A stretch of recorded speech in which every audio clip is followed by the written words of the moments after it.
The war on drugs was just as important to Mexico in the 1950s as it is now.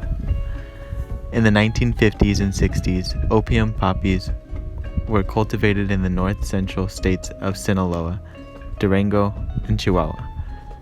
During this period, Mexico supplied 10 to 15% of the heroin consumed in the United States and as much as 75% of the imported marijuana.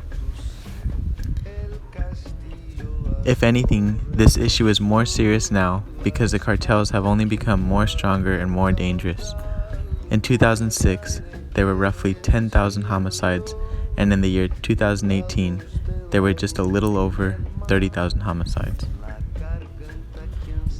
The groups impacted by the war on drugs were the police to try and stop these cartels, citizens who lived in Mexico because cartels would kidnap them and hold them as hostage for money.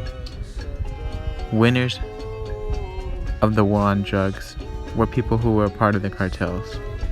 They were able to bring in millions of dollars while they sold drugs to the United States and do business in oftentimes violent ways. The people who were most responsible for the war on drugs was Mexico's government, specifically President de la Madrid and his successor, Carlos Salinas de Gortari. Both believed the state apparatus was a burden upon Mexican business and that it should be thrown off along with much else in the PRI. Structural adjustment prompted privatization, the opening of the country to foreign investment, and the reorientation of the agriculture sector towards exports. The 1980s were known as La Década Perdida, or Lost Decade, where 800,000 jobs evaporated and dispossessed farmers streamed into urban centers. Salinas continued the policies, selling off large public enterprises at bargain basement prices. The process created a new class of Mexican tycoons. In 1987, there was one Mexican on the Forbes billionaire list, and when Salinas left office in 1994, there were 24. The crisis transformed the narcotics industry. Indeed, it is impossible to understand the tremendous changes in the drug business without taking into account the massive political, economic, and ideological transformations brought during that decade and the previous one by the PRI governed state.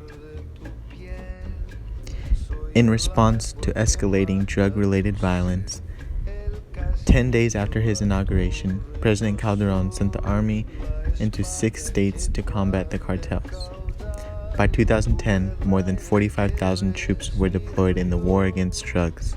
By the end of his term, there was no indication that his deployment had halted the northward flow of drugs or reversed flow of arms. Cartels not only continued to smuggle drugs, but branched out into kidnapping, extortion, human trafficking, and money laundering. During Calderón's term, some 70,000 were killed in cartel-related violence, and thousands more had disappeared or had been displaced from their homes. Many of those displaced were entrepreneurs who took their wealth and families to the United States, enriching Mexico's northern neighbor at Mexico's expense. Despite the widespread involvement of the military, as Michael Collins of the Drug Policy Alliance observed, during the Calderón's administration, the flow of drugs continued unabated, and drug-related violence, human rights violations, and corruption increased. The one clear result in the war on drugs has been to drive cocaine smuggling into Central America, where weaker government institutions facilitate trafficking. In 2000, Central American cocaine seizures were below those in Mexico. In 2011, Central American seizures were 12 times those in Mexico. This issue teaches us that some cities in Mexico are still unsafe today. It is also important to know how Mexico ended in the predicament where they are today. The issue is still not resolved and there is no end in sight. The number of homicides are rising, and this is making it uneasy for the citizens that live there. Also, people are becoming more uncertain of their surroundings. Police are being paid off and looking the other way when cartels become violent. This issue should be at the top of the priority list for Mexico. If Mexico is able to resolve this issue, they can start gaining peace within the country.